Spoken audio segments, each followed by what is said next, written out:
આ ભાઈનું કામ મને એવું લાગે છે કે રૂટીન અહીંયા સુપરવિઝન કરવાનું પ્લસ અહીંયા કોઈ હોય તો એની પાસેથી તોડપાણી કરવાનું આ કામ આ ભાઈનું હોઈ શકે. હા, મારો ફોનમાં બેટરી ડેડ થઈ ગઈ એટલે આ ભાઈ છે. અમારી ગાડી પહેલાં સામેની સાઈડ ઊભી હતી, આ ભાઈ આ ગાડી લઈને આવ્યા 4 વાર એઝ એન કેમ પોલીસ સુપરવિઝનમાં નીકળે એ રીતે આ ભાઈ ગાડી સામે 4 વાર આમ જોઈને કે ભાઈ ગાડીમાં શું ચાલે છે આ ભાઈએ, રાઈટ. પછી આ ભાઈ ગાડી લઈને આગળ ગયા એટલે મને થોડું ડાઉટફુલ લાગ્યું કે આ ભાઈ પોલીસમાં હોઈ શકે નહીં, એટલે મેં ગાડી આગળથી યુટર્ન મારી. આ ભાઈ અહીંયા ઊભા રહ્યા હતા આ ભાઈ, એટલે મેં અહીંયા ગાડી ઊભી રાખી એટલે આ ભાઈ પાછા અહીંયા આવ્યા મારી ગાડીની પાસે. એટલે હું પાછળની સીટે બેઠો હતો, એ ભાઈને ખબર નથી હું ગાડીમાં હતો. એટલે આ ભાઈ પાસે જઈ અને વાત કરે છે એટલે એમને એવું કીધું કે હું PCR 65માંથી છું, બરાબર. આપણી પાસે રેકોર્ડિંગ છે બરાબર.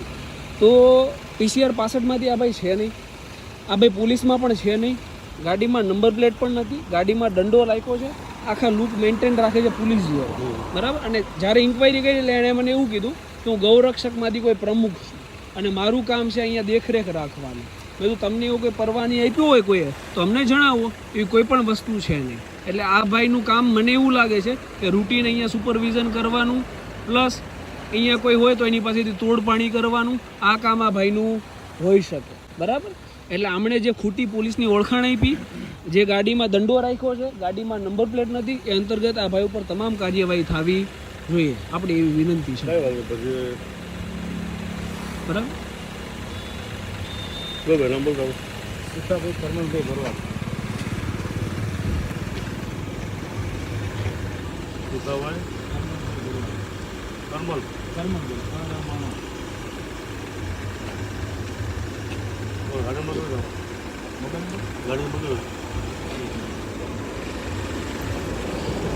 ગાડી એવી રાખે છે કે ગાડીના નંબર પ્લેટ એમને ખુદને ખબર નથી.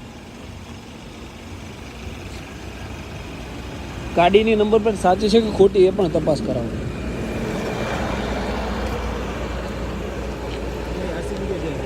આરસી બુક છે ને? હા, તો આરસી બુક જ આપો ને એટલે ડાયરેક્ટ લખી લેવાય.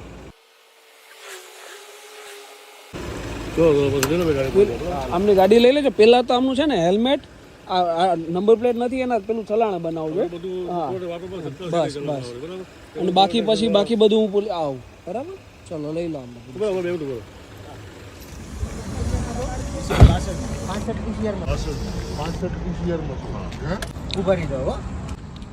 ગાડીમાં કેમ નંબર પ્લેટ નથી તમારો? હું ગૌરક્ષક પ્રમુખ છું, ગાડી નંબર નથી રાખતો. PCR 65 માં છું એમ કહો ને. તમે પોલીસમાં છો એવી ઓળખાણ આપી ને? PCR 65 હું થાય?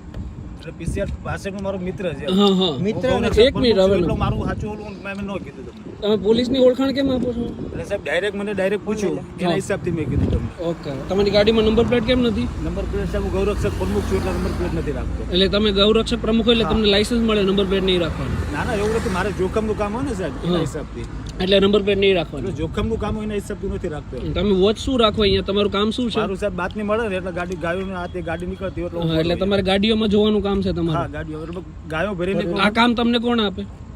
સોપે કોણ આ કામ? હું બજરંગ સેનામાં ગૌરક્ષક પ્રમુખ. હા, બજરંગ સેના. સ્પોર્ટ શૂઝ પહેરીને તમે કામ શું કરો? પોલીસનું કામ કરો? ના સાહેબ, હું ગૌરક્ષક પ્રમુખ છું ને. બરાબર. પોલીસમાં ઓળખાણ કેવી તમારી? હા, પોલીસમાં ઓળખાણ છે? પોલીસમાં બધાને ઓળખું છે. બધાને ઓળખો ને? પાછળ નંબર પ્લેટ છે? હા, પાછળ છે. કે બી SSR નથી, MS ની છે ને? હા, એમ. દંડો કેમ રાખ્યો ગાડીમાં? સાહેબ ગૌરક્ષક પ્રમુખ છો, દંડો રાખવો પડે મારે. દંડો રાખવો પડે. આ દંડાની પરવાનગી લીધી તમે? ના, મતલબ સાહેબ હોય જ નહીં ને અમારા દંડાની. GP 135 મુજબ તમારે પરવાનગી લેવી પડે.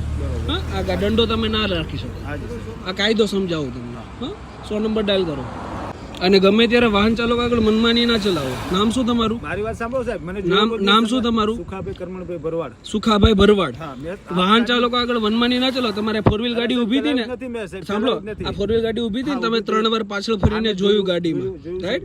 એટલે આ રસ્તા ઉપર ગાડીઓ જેટલી ઊભી હોય એનું સુપરવિઝન કરવાનું કામ તમારું નથી. સાહેબ મેં કીધું કોઈ ઓળખીતા ભાઈ છે એના હિસાબથી મેં જોયું છે. હા, એટલે તમારું કામ એ સુપરવિઝન કરવાનું નથી. હા, પોલીસનું કામ જે છે એ પોલીસને કરવા દો. તમે પોલીસમાં નથી. તમે લુક ભલે પોલીસ ના રાખતા હોય પણ પોલીસનું કામ નથી. હા, બસ બસ. અને આ નંબર પ્લેટ રાખો અને દંડા ગાડીમાંથી કાઢી નાખો, બરાબર? લાકડી તો મારી ગાડીમાં રહેશે જ સાહેબ. લાકડી તમારી ગાડી અડધી રાતે રખડતા હોય એટલે જોખમનું કામ. ચાલો. હવે પીસીઆર બોલાવો. આ લાકડી હું નહીં રાખું, બાકી બીજી લાકડી રાખીશ, બરોબર? લાકડી ગાડીમાં હોવી જ ના જોઈએ, આ એવું કહું લાકડી છું. રાખો, આ લાકડી હોવી જ ન જોઈએ, આખી ઓલી કોઈ પણ લાકડી ના હોવી જોઈએ. હું જીપી 135 મુજબ ફરિયાદ નોંધાઈ, હું સિરિયસલી કહું તમને, બરોબર છે. હું આ લાકડી ના હોવી આ જોઈએ. લાકડી નહીં રાખું, આ લાકડી નહીં લાકડી જ ના હોવી જોઈએ. અને તમારે લાકડી રાખવી હોય ને તો તમારે તમારું જે તે એરિયા પોલીસ સ્ટેશન હોય ને એમાં અરજી આપો કે તમારે કયા કારણોસર જોખમ છે, તમારે કયા કારણોસર જરૂર છે, એની પરવાનગી સાથે રાખો. મારી ગાડી ખોલો, એમાં લાકડી તમને નહીં દેખાય. તમારથી વધારે મને જોખમ છે કે નથી? તમને જો કે હું તમને ઓળખું. હા, hello, control room, advocate Mehul Bogra.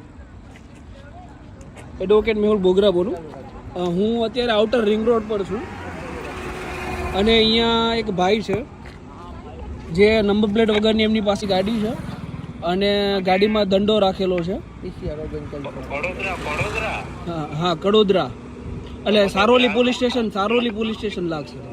મારી સાહેબ જરૂર છે, એ હું તમને કહું. હું તમને પહેલા કહ્યું, મારે 20 રૂમો છે સાહેબ, આ બધી મારે જરૂર નથી, બરોબર? હા, હું મારી જે દ્રષ્ટિ છે ને એ બહુ દૂરદ્રષ્ટિ છે. આપ સાહેબ તમે મને ના શીખવાડો. સાહેબના વિડીયો મેં જોયા છે, હું આપ સાહેબને સારી રીતે ઓળખું હું છું. બધાને બહુ સારી રીતે માપી લો, બધાને બહુ સારી રીતે ઓળખી લો. સાહેબ આ ભૂલ છે, તમે થોડી ઘણી વાતચીત થઈ છે, લાઈફ ટાઈમ નહીં થઈ જાય, એટલા માટે મને હેરાન ના કરો. હેરાન કરવાની વાત નથી. આ જે પ્રોસેસ તમે કરી ને કે પ્રોસેસ ખોટી કરી છે, એ પ્રોસેસ તમારાથી ના થવી જોઈએ ક્યારે. સમજાણું કે નહીં? હવે તો પીસી